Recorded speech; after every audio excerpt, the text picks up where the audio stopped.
பார்த்தீங்கன்னா நடைபயணம் செல்வதற்கே பயமாக இருக்குது. நான் கூட மாப்பிள்ளை நீங்கள்லாம் பகுதிக்கு இவரெல்லாம் காலையில் நடைபயணம் சொல்கிறவர் பகுதிச்சோம் எங்கள் கருப்பசாமி கவுன்சிலர். ஆமாம், கவுன்சிலர் வேறு போடுறது. நீ இவரும் போவார். நீங்களாம் போகாதீங்கப்பா, இடைத்தேர்தல் வந்துடும். அப்புறம் ஆளுங்கட்சியுடைய இது அவங்க அதுலேயும் நாங்கள் திராவிட மாடல் ஜெயிச்சிட்டோன்னு சொல்லிடுவாங்க. அதனால் இப்போ நடைபயணம் செல்வதற்கே என்னென்னா இன்னும் நான் அங்கே போயிட்டீங்க அவைத்தலைவர் பக்கத்தில் உட்காரவ இன்னும் நடைபயணம் செல்வதற்கு பயப்படுற அச்சம் ஏற்பட்டிருக்கு. ஏற்கனவே கிருஷ்ணன் இது மாதிரி நடைபயணம் சென்று அவங்க கட்சி முன்னாள் அமைச்சர், மத்திய அமைச்சராக இருந்தவர், நாடாளுமன்ற உறுப்பினராக இருந்தவர், அவரவே வெட்டி சாய்த்தார்கள். கடைசியில் அந்த யார் வெட்டினாங்க யார் செஞ்சாங்கன்றதே அவங்க ஆட்சி வந்த பிறகு பார்த்திங்கன்னா அது சுத்தமாக மறைக்கப்பட்டது. யார் என்று இது வரைக்கும் தெரியாமல் போயிடுச்சு. அதே மாதிரி பார்த்திங்கன்னா அடிக்கு ஒரு முறை இன்றைக்கி அரசியல் தலைவர்கள் படுகொலை செய்யப்படுகிறார்கள். சமீப காலமாக அரசியல் தலைவர்களுக்கு பாதுகாப்பு இல்லை. இது தொடர்ந்து எங்கள் பொதுச் செயலாளர் சொல்லிக்கிட்டு வர்றார், தொடர்ந்து வலியுறுத்தி வருகிறார். தமிழகத்தில் ரவுடிசம் பெருத்து போயிடுச்சு. எங்கே பார்த்தாலும் போதை நடமாட்டம் இருக்குது. என்ன செய்கிறேன்னே இளைஞர்களுக்கு தெரியவில்லை.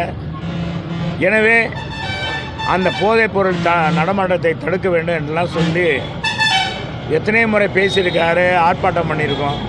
இப்போ கூட இந்த மின் கட்டணத்தை உயர்த்திய நம்முடைய தமிழ்நாடு அரசை கண்டித்தும் இந்த அரசியல் படுகொலை கண்டித்தும் இங்கே தமிழ்நாடு முழுவதும் ஆர்ப்பாட்டம் பண்ண சொல்லியிருக்காங்க வருகிற 23ஆம் தேதி.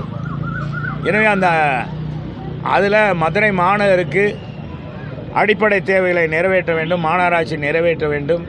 நகர்ப்புறத்துறை அமைச்சரும் மதுரை மாநகருக்கு இந்த 2 அமைச்சர் இருக்காங்க. 3 ஆண்டுகள் ஆகிவிட்டது.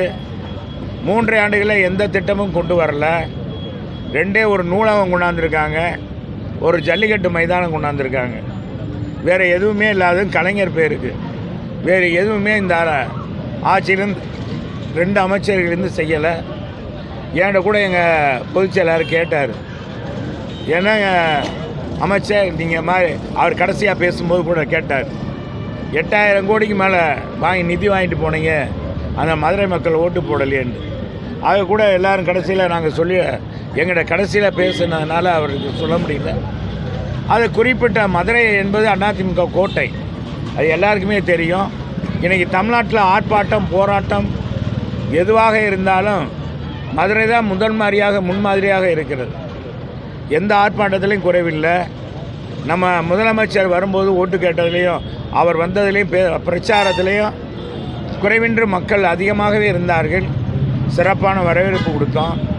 நாடாளுமன்ற தேர்தலில் எங்கே போனாலும் மக்கள் உங்களுக்கு தான் ஓட்டுனாங்க. நாங்களும் என்ன பண்ணுறது, என்னப்பா பண்ணுறது ஜெகன், நாங்கள் அதிமுக கோட்டை, நாங்கள் இல்லைன்னு சொல்லலை. அது நாங்கள் என்ன நினச்சோன்னா நமக்கு ஓட்டு போடுறார். நாங்கள் எங்கள் வேட்பாளரை நாங்கள் வானலாவாக புகழ்ந்தோம். மக்களின் மருத்துவர், ஏழை மருத்துவர், நீ போய் ஊசி போட்டுக்கலாம், வலிக்காமல் ஊசி போட்டுக்கலாம், அவர் கூட பேசினார். இப்படி சொல்லி ஓட்டு போடலை. அவங்க என்ன நினச்சாங்க, நாடாளுமன்றத்துக்கு ஒரு பார்வை அப்படின்னு அடிப்படையில் இந்தியா கூட்டணியை சிறுபான்மையினை ஆதரித்தாங்க. சில சமூகம் பாரத பிரதமர் ஆதரித்தாங்க.